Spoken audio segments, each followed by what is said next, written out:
లక్షలాది మంది ఎవరైతే వింటున్నారో లైవ్ గా ప్రతి ఒక్కరు కూడా అవునండి without any a lot of doubt నిలగ్యమ్మ. మరొక మాటమ్మా, మీరు ఇంకొక సాంగ్ కూడా రాశారండి. చాలా అంటే నేను విన్నది చాలా అద్భుతంగా ఉంది. అది మూవీకి సంథింగ్ రాసి పంపించారు. అది చాలా బాగా ఉంది. మీరు మళ్ళీ గుర్తు చేస్తున్నారమ్మా, చక్కటి మాట. నమస్తే సేఠ్జీ అనే సినిమాకి నేను 2 పాటలు రాశాను. అవునమ్మా, అవునండి. నమస్తే సేఠ్జీ టైటిల్ సాంగ్ కి దాసరి ప్రతిభ అవార్డు వచ్చింది మనకు. అవునండి, అప్పుడు అవును. అలాగే కోడి రామకృష్ణపై ఒక అద్భుత గీతాన్ని రాశాను.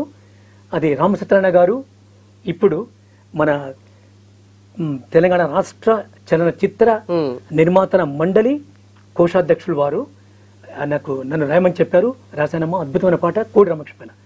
అయితే సినిమా రంగంలో కూడా నేను 3-4 సినిమాల్లో నటించానమ్మా, ముఖ్యమైన పాత్రలో. అవునమ్మా, నటించాను. అలాంటి కళారంగానికి కూడా సేవ చేయాలంటే తపన ఉంది. ఈ సందర్భంలో ఒక ముఖ్య విషయం చెప్పాలమ్మా. అమ్మా, ఆంధ్రభూమి వారపత్రికలో అమ్మా చెప్తానమ్మా, ఇయర్ 98-2000 బిలో, అరౌండ్ 2000, చంద్రబోస్ నా ఫ్యాన్. చంద్రబోస్ నన్ను అభిమానించేవాడు. వారు నాటే జోక్ ఆస్కార్డ్ విజేత, RR సినిమాలో వారు రాసిన ఉత్తరం ఆంధ్రభూమిలో ప్రచురితమైందమ్మా. నా పాట నా కవిత్వం గురించి చంద్రబోస్ గారు. వారు వింటున్నా, ఏ నాటికైనా విన్నా సంతోషిస్తారు చంద్రబోస్ గారు. అదేంటంటమ్మా, ఈర్ష ఒక కాలే కర్ర, అది కాలుతూ లోపల నిన్ను కాలుస్తుంది. కానీ ప్రేమ ఒక పూల మాల, అది పరిమళిస్తూ నిన్ను పరవశింపజేస్తుంది. ఆయనకు నచ్చినటువంటి పాట అని చెప్పారు. వారు మా బ్రదర్లా mister Praveen Kumar, they were the batchmates in BTech JNT-లో రూమ్మేట్స్. చంద్రబోస్ గారు నా గురించి ఒక అభిమానిగా రాసిన ఉత్తరం ఆంధ్రభూమి వారపత్రికలో ప్రచురితమైందమ్మా. అది కూడా నేను ఇప్పుడు గుర్తు చేసుకుంటున్నాను. అయితే అండి అమ్మా, ఒకసారి నా మీద కూడా చిన్న కవిత రాసి తీసుకుని వచ్చారు. నాకు అది గుర్తుంది ఇప్పటికీ కూడా.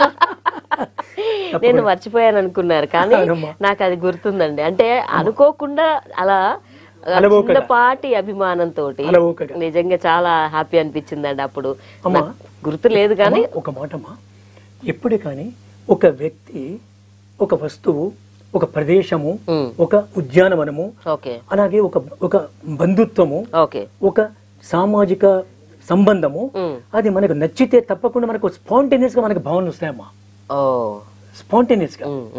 అయితే ఈ సందర్భంలో మీరు అన్నటువంటి ప్రశ్నకు సమాధానంగా ఉదాహరణకు చెప్పిన దాన్ని బట్టి అమ్మా, ఏ టాపిక్ పైనైనా అనర్గళంగా నేను మాట్లాడగలను. అవునండి, మీరు విత్ అథెంటికేటెడ్ కొటేషన్స్. రైట్ అమ్మా, ఫర్ ఎగ్జాంపుల్ బెంజమిన్ ఫ్రాంక్లిన్, అవునండి, విన్స్టన్ చర్చిల్, అమ్మా, అలాగే టాల్స్టాయ్. ఈ సందర్భంలో ఒక మాట చెప్పాలమ్మా, కనకేష్ ఒక ప్రశ్న అడిగాడు, దానికి సంబంధించి గుర్తు చేసుకుంటున్నాను. అమ్మా, లియో టాల్స్టాయ్ ప్రపంచ ప్రఖ్యాత నావలిస్ట్.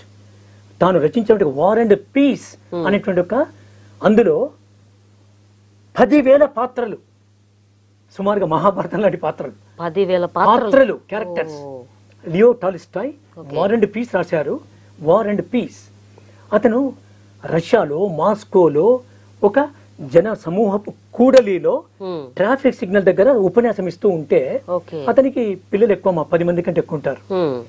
ఒక ప్రేక్షకుడు అంటాడు, మీరు బ్రహ్మచర్యం ఉండాలి, బ్రహ్మచర్య తేజస్సే వేరు, పిల్లల్ని ఎక్కువ కనకూడదు, ప్రభుత్వంపై భారం వేయకూడదు అంటున్నారు, మరి మీకు 10 మంది కంటే ఎక్కువ ఉన్నారు అంటాడు. అతను కూర్చోమని చెప్పి, ఇది ట్రాఫిక్ సిగ్నల్, సిగ్నల్ కదలదు, కానీ అందరినీ కదలండి, ఉండండి, కదలండి అని చెప్తుంటుంది. ఎందుకు?